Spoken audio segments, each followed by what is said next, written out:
السلام عليكم ورحمة الله وبركاته.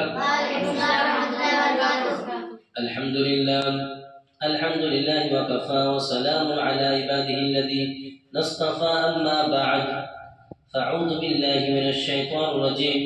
بسم الله الرحمن الرحيم. وقضى ربك ألا تعبد إلا إياه وبالوالدين إحسانا إما يبلغن عندك الكبر أحدهما أو كلاهما فلا تقل لهما أف ولا تنهرهما وقل لهما قولا كريما واخفض لهما جناح الذل من الرحمة وقل رب ارحمهما كما ربياني صغيرا. قال النبي صلى الله عليه وسلم: رضا ربي في رضا الوالد وسخط ربي في سخط الوالد، أو كما قال عليه الصلاة والسلام. صدق الله مولانا العظيم وصدق رسوله النبي الكريم، ونحن على ذلك لمن الشاهدين والشاكرين، والحمد لله رب العالمين. আজকে আপনাদের সম্মুখে আলোচনা করব মা বাপ সম্পর্কে, পিতা মাতার সম্পর্কে আলোচনা করব।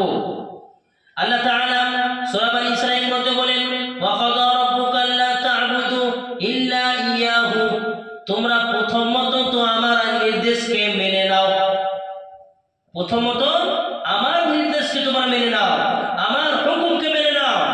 তাহলে প্রথম কাজ হচ্ছে আল্লাহর হুকুমকে মানা, আল্লাহর আদেশকে মানা, আল্লাহর দাসত্ব করা, আল্লাহর ইবাদত করা প্রথম মতন কাজ।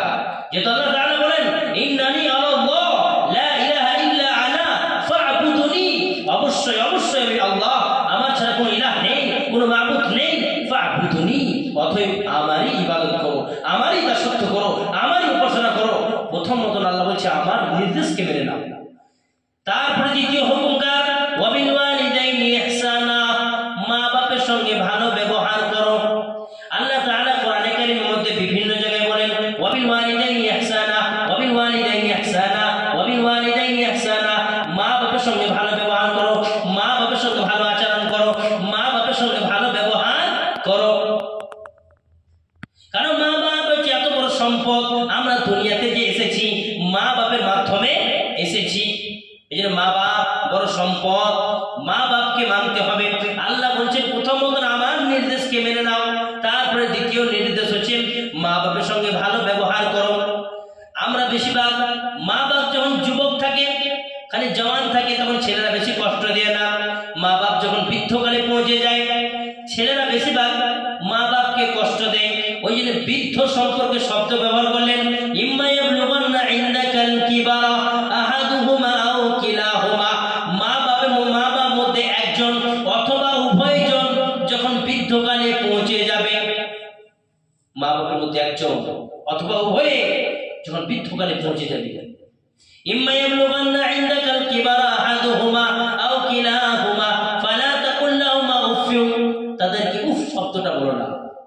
উফ শব্দ অর্থাৎ তাদের দুঃখজনক কোনো কথা না বলা, এমন কথা না বলা যাতে তারা আঘাত পাবে, এরকম কোনো কথা না বলা। ওয়ালা তানহারহুমা, তাদেরকে ধমক দিয়ে কথা বলো না।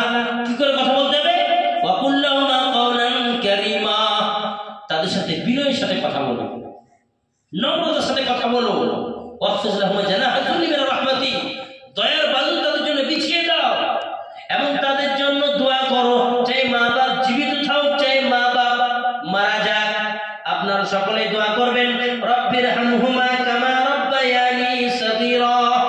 হে আমার পরওয়ারদিগার, হে আমার মালিক, হে আমার মুনিব, এই মা বাপরা আমাদেরকে যেরকম শিশুকালে যেরকম আমাদের প্রতি দয়া করেছিল, অনুরূপ ভাবে ওই রকম আল্লাহ ইনাদের প্রতি দয়া করো। শিশুকালে মা বাপ কত কষ্ট করে আমাদেরকে মানুষ করেছে,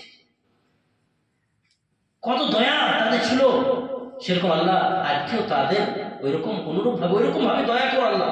এই দোয়াটা সবাই ইয়াদ করবেন, আর সবাই ইনশাআল্লাহ প্রত্যেক ফরজ নামাজের পর করবেন, রব্বির হামহুমা কামা রব্বায়ানি সগীরা। মা বাপ বড় সম্পদ। রাসূল আকরাম সাল্লাল্লাহু আলাইহি ওয়াসাল্লাম মা বাপ সম্পর্কে বলেন, হুমা জান্নাতুকা ওয়া নারুকা, মা বাপ এই দুজন জান্নাত অথবা এনারা দুজন জাহান্নাম। এই মা বাপই হচ্ছে তোমাদের জন্য জান্নাত অথবা এই মা বাপ হচ্ছে তোমাদের জন্য জাহান্নাম। সাহাবায়ে কেরামরা জিজ্ঞাসা করলেন, ইয়া রাসূলুল্লাহ, ইয়া হাবিবাল্লাহ, আমরা বুঝতে পারলাম না এই হাদিসটা কি অর্থ, কি একটু বলে দেন।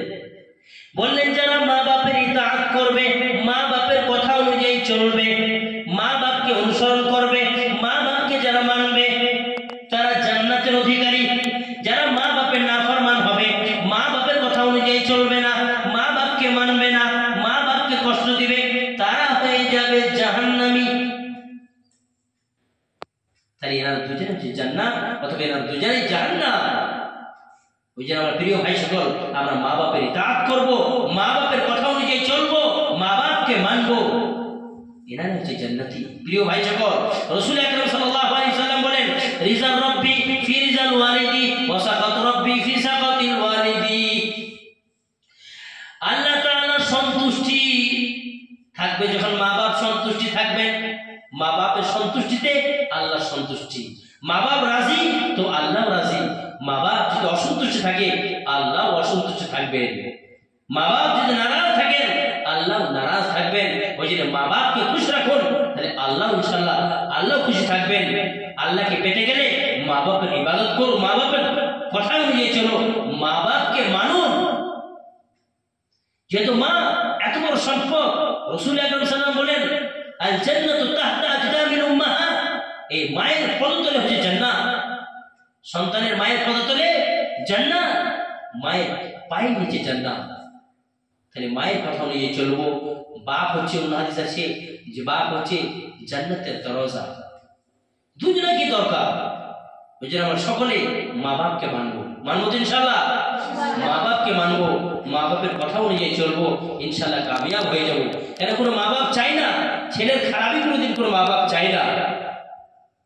ওই জন্য প্রিয় ভাই সকল, আমরা সকলে মা বাপকে মানবো, ইনশাআল্লাহ মানবো তো। আর সকলে আমরা মা বাবার জন্য দোয়া করবো। ওই দোয়াটা যেটা বললাম, রব্বির হামহুমা কামা রাব্বায়ানি সগীরা। আসসালামু আলাইকুম ওয়া রাহমাতুল্লাহি ওয়া বারাকাতুহু।